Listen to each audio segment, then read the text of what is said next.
کچھ لوگ کہتے ہیں آپ جی نبی پاک کو اللہ سے ملا دیتے ہیں. جناب صدیق اکبر کا عقیدہ سنو. نبی پاک نے انگوٹھی اتار کے دی. انگوٹھی ایک انگوٹھی 4.5 ماشے چاندی کی مرد کے لیے ایک ناگ والی پہننی جائز ہے. چاندی کی بھی 2 نہیں پہن سکتا. سونا پہننا ویسے حرام ہے. پیتل لوہا تانبا سب مرد کے لیے ممنوع ہے. چاہے جس مرضی بابے کے دربار سے دم کرا کے لائے, شریعت نے حرام قرار دے دیا, نہیں پہن سکتا. نبی پاک انگوٹھی پہنتے تھے. توجہ ہے آپ دوستوں کے میرے پاس. حضور نے کہا ابو بکر ذرا ادھر آ. حضرت ابو بکر صدیق سب سے زیادہ پیسے دیتے تھے نبی پاک کی بارگاہ میں. میرے نبی پاک جب کوئی ذاتی کام بتاتے تھے نا, یہ بہت بڑی بات کرنے لگا ہوں, ذاتی کام بتاتے تھے اپنا ذاتی, تو جناب صدیق اکبر کو بتاتے تھے. ادھر ابو بکر آئے, جا دوڑ کے میری انگوٹھی پہ نام لکھوا کے لاؤ. جناب صدیق اکبر کو حضور ذاتی کام بتاتے, اور بھائی وہ کام جو بچوں کو, عام لوگوں کو, غریبوں کو بتایا جاتے. ابو بکر ادھر آ. حضور حاضر ہوں. فرمایا جا میری انگوٹھی پہ نام لکھوا کے لا. اس بات کی لذت سمجھو کہ حضور کام بھیج رہے ہیں. جناب صدیق اکبر نے انگوٹھی پکڑی. توجہ ہے میرے تو بات پہ. حضور نے فرمایا اس پہ نہ اللہ کا نام لکھوا کے لا. اس کا صرف اللہ کا. حضور نے بھیجا.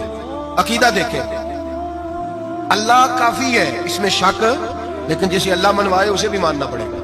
فرمایا جا اللہ کا نام لکھوا کے لا. حضرت ابو بکر صدیق کہتے ہیں میں انگوٹھی لے کے گیا, مصور کو کہا اللہ کا نام لکھ دے.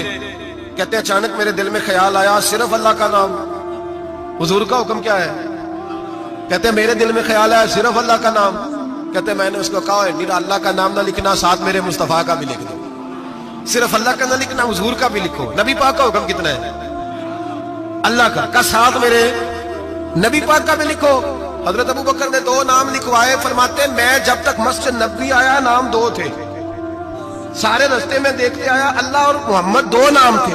جب مسجد نبوی میں انگوٹھی لا کے حضور کو پیش کی نا, تو حضور نے فرمایا ادھر آنا. میں قریب آیا. فرمایا تجھے کہا تھا صرف اللہ کا نام لکھوانا, تو 3 لکھوا لایا ہے. کہا حضور یہ تیسرا کہاں سے آ گیا ہے؟ تو 2 ہی لکھوائے تھے. تو میں 3 ہے, یہ دیکھ اللہ, محمد اور ابو بکر, تو 3 نام لکھے. جناب صدیق اکبر کہنے لگے حضور قسم اللہ کی عزت کی, آپ کا میں نے لکھوایا, اپنا نہیں لکھوایا. امام راضی کی تفسیر کبیر, آپ کا لکھوایا اپنا نہیں لکھوایا. اچانک حضور مسکرانے لگے. حضرت صدیق اکبر کا ماتھا چھوما, سینے سے لگا لیا. نبی پاک کی آنکھوں میں آنسو, محبت کے آنسو. حضور کیا ہوا؟ فرمایا جبریل آ گئے ہیں, اور آ کے کہتے ہیں یا رسول اللہ رب فرماتا ہے ابو بکر نے گوارا نہیں کیا کہ آپ کا نام میرے نام سے جدا ہو, اور اللہ نے گوارا نہیں کیا کہ آپ کے نام سے ابو بکر کا نام جدا ہو. یہ اللہ نے گوارا نہیں کیا, اللہ نے گوارا نہیں کیا. یا رسول اللہ رب فرماتا ہے آپ کا نام ابو بکر نے لکھوایا ہے, اور ابو بکر کا نام اس کے رب نے لکھوا دیا ہے. یہ عقیدہ ہے جناب صدیق اکبر کا.